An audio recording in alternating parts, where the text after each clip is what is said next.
Тагнуулын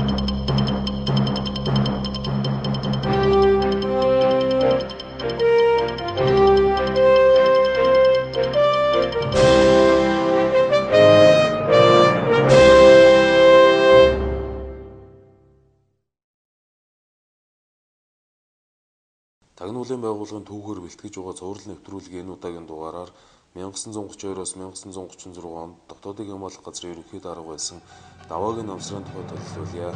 Даваагийн намсрыг Дотоодын хамгаалах газрын ерөнхий дарга болох үед Монгол улсын гадаад дотоод нөхцөл байдал төр засгийн бодлого ямар байсныг товчхон тодорхойлбол Нэгдүгээрт Коминтерний стратегч, төлөөлөгч, зааварлагчдын тулгалт хадгалгаар давирсан зүүнтний нуглаа завхарлыг эсэргүүцсэн лам нарын гих зэвсэг туслаг гарч дарагдсан байлаа. 1932 оны ил бослого нь хэрэг дээр пядлын хөрөнгийг хавтгааруулан хураасан зүүнтний бодлого үйл ажиллагааг эсэргүүцсэн зэвсэгт бослого байсныг баримтууд харуулдаг. Үүний тод илэрлэл нь босогчид баруунтны удирдагчид гэгдэж Москвад цөлөгцөн дамд орж жадам нарыг эргүүлэн авчирч урдын тушаалтанд тавих шаардсан явдал юм. Бослого гарах нуглаа завхрал руу Коминтернээр дамжуулан зүүнтний хатхан торхирсан коммунистууд чекистуудын нус зорилгонч бослогыг дарсан тухай баримтуудаас харагддаг. Жишээ нь 1932 оны 4-р сарын 25-ны Аршантын бослогод зэвсэг өрн оролцож эд хөрөнгө буу зэвсгээр туссан хүмүүсийг устгах тухай онцгой комиссийн нууц хуралдааны Орос хэл дээрх протоколд 19 хүний нэрийг хөрөнгийн хувьтай нь жагсааж 12 нь бараг бүх хөрөнгөө хураалгасан тайж нар байлаа. Тэгэхээр Оросын коммунист чекистууд Монголын хар шар пядлын хөрөнгийг хураахыг эсэргүүцсэн хэрэгээр эхний ээлжинд Чингис хааны удмын тайж ноёдыг устгах зорилготой байжээ. Тэр цагийн хуулиар 60-аас дээш настай хэрэгтнийг цаасах ёсгүй байсан ч Монголын туршлагатай тагнуулж Ширнэн дандан тайжийг барьж цаацсан явдал нь наашаа гэсэн сэтгэлтэй өөр Монголын тайж ноёдыг айлган холдуулах гэсэн Оросын коммунист стратегчид чекистүүдийн далд давхар зорилго байжээ. Ингээд бослого дарагдсны дараа зүүнтний нуглаа завхарлыг засах чиглэлийг бүх Оросын коммунист большевик намаас өгсөний дагуу Монголын засгийн газраас шинэ эргэлтийн бодлого явуулах болсон чухам тэр үед Даваагийн намсраа Дотоодын хамгаалах газрын ерөнхий даргаар томилогджээ. Монголд гарсан зүүнтний алдаа завхарлыг засаж бараг л хөрөнгөний ус болохыг зөвшөөрсөн нь үнэн хэрэгтээ баруунтан зүүнтэн хоёуланг нь нэг амиар цохих бэлтгэлийг 2-4 жилийн дотор хангахын тулд монголчуудыг төр зур тайвшруулах гэсэн бүх Оросын коммунист большевик намын башир арга зал байжээ. Оросын чекистүүдийн хувьд чухамхүү энэ ахрах хугацаанд Дотоодын хамгаалах газрын толгойд гарын дор байлгахад шинж шандраараа тохирох хүн бол Даваагийн намсраа байсан бололтой. Намсраа нь 1927 онд буюу баруунтны үед эхнэрийнхээ хамт Манжуур, Хайларт учир битүүлэг томилдоор ажиллаж байжээ. Мөн онд Япон данзан тайж Ширнэн дандан нар баруунтны удирдлагын даалгавраар Хятад тагнуулын ажиллаар явж байсантай холбож бодвол намсраа энэ томилтыг хоёр талтай гэж үзэж болох юм. Нэг бол тэр Дотоодын хамгаалах газрын даалгавраар тухайлбал ерөнхий дарга Хаян Хервагийн нууц томилтоор данзан Ширнэн дандан нарын адил үүрэг биелүүлж авсан. Эсвэл тэр хоёрыг тандахаар зөвлөлт Оросын тусгай албаны даалгавраар явсан байж болно. Ямар ч тач Япон данзан тайж Ширнэн дандан хоёрыг баримтжуулахад намсраа ерөнхий дарга болоогүй байсан атал ямар нэгэн байдлаар биечлэн оролцсон байдаг. Харин Хаян Херваг баримтлахад тэрээр ерөнхий даргын бүрэн эрхээ эдэлжээ. Хоёрдугаарт Монголын улс төрд өдөн хатах аргаар хүчирхийллийг тулган туршиж нуглаа завхралд өрхөрж байсан Коминтерний төлөөлөгчдийг бүх Оросын коммунист большевик намын удирдлагын санаачлагаар татан авч тэндээс Монгол дахин төлөөлөх суулгахыг зогсоосон үе байлаа. Бүх Оросын коммунист большевик намын энэ шийдвэр нь зөвхөн 1932 онд Монголд гарсан зэвсэгт бослоготой холбоотой биш юм. Оросын судлаачдын тодруулснаар 1931 оны турш Европын олон оронд Коминтерний өдөө хатгах агентууд шилээ даран илэрч тагнуулын ажиллагаанд нурж бүх Оросын коммунист большевик намын олон улсын нэр хүнд цохилт хүлээсэн. Тэдгээрийн учир шалтгааныг шалган тогтоох ажлыг Йосип Сталин өөрөө хариуцсан хийсэн байна.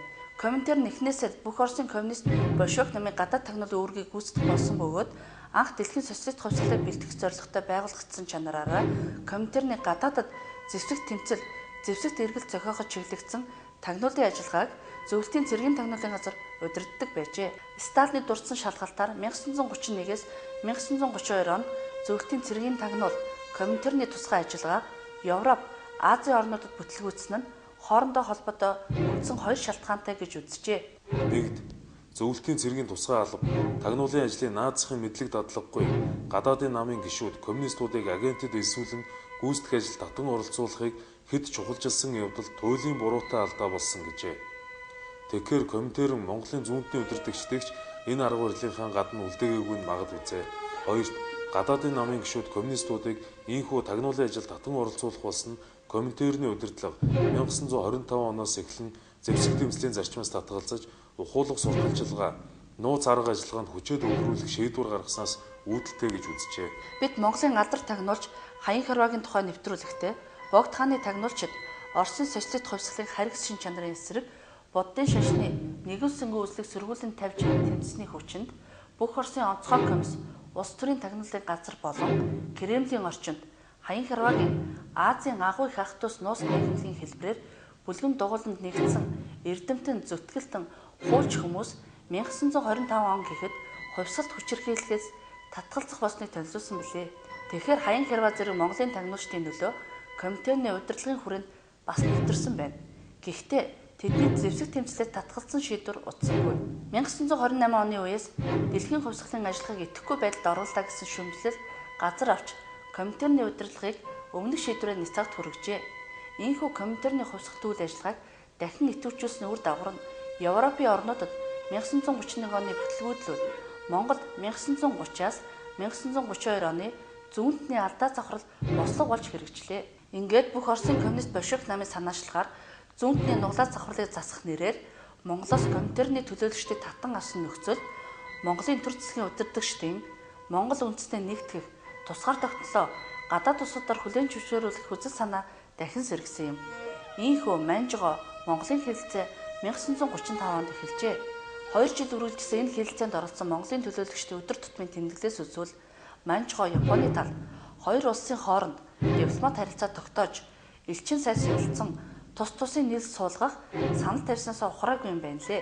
Зөвлөлтийн чекистүүдийн бүрэн хялд дор ажилласан Монголын төлөөлөгчид хил хязгаарын дагуу хоёр газар хамтарсан хилийн төлөөлөгчид суулгана гэж зүтгэсээр хэлэлцээ зогсоход хүрсэн байдаг. Намсраа 1937 онд баригдаж өгсөн мэдүүлэгтээ ерөнхий сайд гэнэ Манжгоогийн элчин сайдыг Улаанбаатар цуулгахын зүйтэй гэж үзэж байсан хэмээн хэлсэн байдаг. Энэ нь үнэн ч байж магадгүй.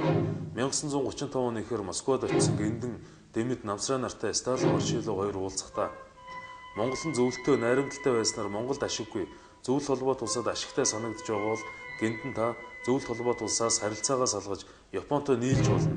Бид заавал танай дотоод хэрэгт оролцож бидэнтэй харилцаатай байхыг алгадахгүй гэж загнасан байдаг. Мөн 1935-аас 1936 оны заагаар Москвад дахин очсон гиндэн Сталинд Монгол Японтой нийлсэн ч болно гэж агсмалсан гэдэг. Энэ бол зөвлөлтийн тавьсанд оронд ороод гарч чадахгүй зөвхөрсөн хүний үг үзээ. Ерөөс утга учиргүй сонирсан энэ хэлэлцээ нь түүнтэй холбоотой Сталин гиндэн нарын донд өрнөсөн яриа өгүүлэхийн сценарийг зөвлөлтийн улс төрийн тагнуулын байгууллагаас найруулж тулгасан нь Монголын төлөөлөгчдийн тэмдэглэл архивын баримтаас мэдрэгдэг. Тиймдээ ч Манжгоо Монголын хэлэлцээтэй зэрэгцэн Монгол дахь Японы тагнуулын байгууллага буюу Сүмбийн хэрэг гэгчийг зөвлөлтийн дотоод хэргийн ардын комиссариатаас өдөөн зохиосон эдүгэ нэгэн тодорхой болжээ. Энэ хурамч хэргийг 1933 онд ерөнхий сурагч Дубровскийн хамт Москвад очихдоо дотоод хэргийн ардын комиссариатад элсэгдсэн намсраа зөвлөлтийн чекистүүдийн хамт бэлтгэн зохиожээ. Сүмбийн хэрэг гэгчийн тухай хэл мэдээллийн хэрэгслэр хангалттай яригдсан учраас энд олон нийтэд төдийл хүрээгүй нэгэн санааг тодруулъя. Энэ хэргийг зохиосон зөвлөлтийн Сталин чекистүүдийн цаад зорилго нь дээр дурдсан баруунтан зүүнтэн хоёуланг нэг амиар цохиж устгахад Монголын тагнуулын байгууллагын толгой тавихад тохирох хүнийг тодруулах гэсэн бололтой. Сүмб нь баруунтан зүүнтний тэмцлийн үед 3 дахь хүчин болж гарч байсан гэдэг утгаараа дээрх зорилгыг хэрэгжүүлэхэд тохирох хүн гэж зөвлөлтийнхэн тооцсон болов. Сүмбийг Москвад авчиж байцаахад энэ асуудал яригдсан байдаг. Гэвч Сүмб гэмгүй олон хүний тусаар гараа угаахгүй хэмээн татгалзжээ. Сүмбийг Монгол бусан авч ирэхэд хил дээр тусан авсан дотоодын хамгаалалт газрын ажилтан тэр энэ тухай ярьсан байдаг. Намсрын хувьд гэвэл Сүмб болон уг хэрэгт холбогдсон 53 хүнийг цаазаж 263 хүнийг хорж шийдэхэд хагасгийн зөвлөлтөд шийдвэрлсэний дараа түүнийг дээр доороос хурцаар шүүмжлэх болжээ. Намсрын сүүлд мэдүүлснээс үзэхэд ерөнхий сайд гиндэн бүх зэргийн жанжин Дэмэд нар Манжгоо Монголын хэлэлцээнд оролцоход Монгол үндэстнээ нэгтгэх, тусгаар тогтнолоо хүлээн зөвшөөрүүлэх асуудлаар нэгдвэл байр суурьтай байх талаар түүнийг дуудан уулзаж ярилцах үедээ жанжин Дэмэд чамтай нодон жил уулзаж ярилцсан боловч чи Монголын ирээдүйд хэрэгтэй олон залуусыг улаан үдсэн хэрэг шиг ядаж байсан цаг учирч чадаагүй. Миний ингэж хэлснийг чи тэр орос сурагч нартай хэлбэл тэд биднийг бүгдийг алан шүгж загилсан гэдэг. Энэ нь үнэн байлаа. Намсраа зөвлөлтийн дотоод хэргийн ардын комиссар Ягодод бичсэн захидалтаа танай их газрын хүндэт ажилтны үргийг гүйцэтгэж яваад нам засгийн удирдлагаас хүртэл ихэд шүүмжлэгдэж байна гэд эмдийн хэлсэн үгийг тэр чигээр нь шахамд автсан байдаг. Ийхүү аврал ирсэн намсраг 1935 оны ихээр Гиндэн дэмэд нарыг дагалдан Москвад очиход Сталин нөгөө хоёрын нүүрэн дээр магтхан байтугай дотоодыг хамгаалах газар лам нартай тэмцэх ёстой атал лам жамин твийг суллан тавих зэрэгээр харин ч тэднийг өөгшүүлж байна гэж ялалжээ. Үүнд гомдсон намсраа буцаж ирээд зөвлөлтийн сурагч нартай үл итгэж байгаагаа нэг бус удаа мэддэгдэж тэмцсэн тул удалгүй ажилласаа халагдсан төдийгүй Гиндэн дэмдийн Японы тагнуулын хэрэгт өөрийг нь холбогдуулан цаазалжээ. Зүүнтний үед феодалын хөрөнгийг хураах нэрийн дор чинэлэг ардын хөрөнгийг хураахыг эсэргүүцэж явсан намсраа бол зүүнтний нуглаас авралыг засна гэж монголчуудыг төрд тайвшруулсан тэрл хугацаанд зөвлөлтийн чехэстүүдэд хэрэгтэй хүн байжээ. Харин баруун зүүнтэн хоёуланг нь нэг л далаалтаар цохиж устгаж чадах удирдагчаар Лүмбтэй хамт Москвад аваачиж байцаагдсан Чой болсон зөвлөлтийн чехэстүүд тодруулсан байлаа.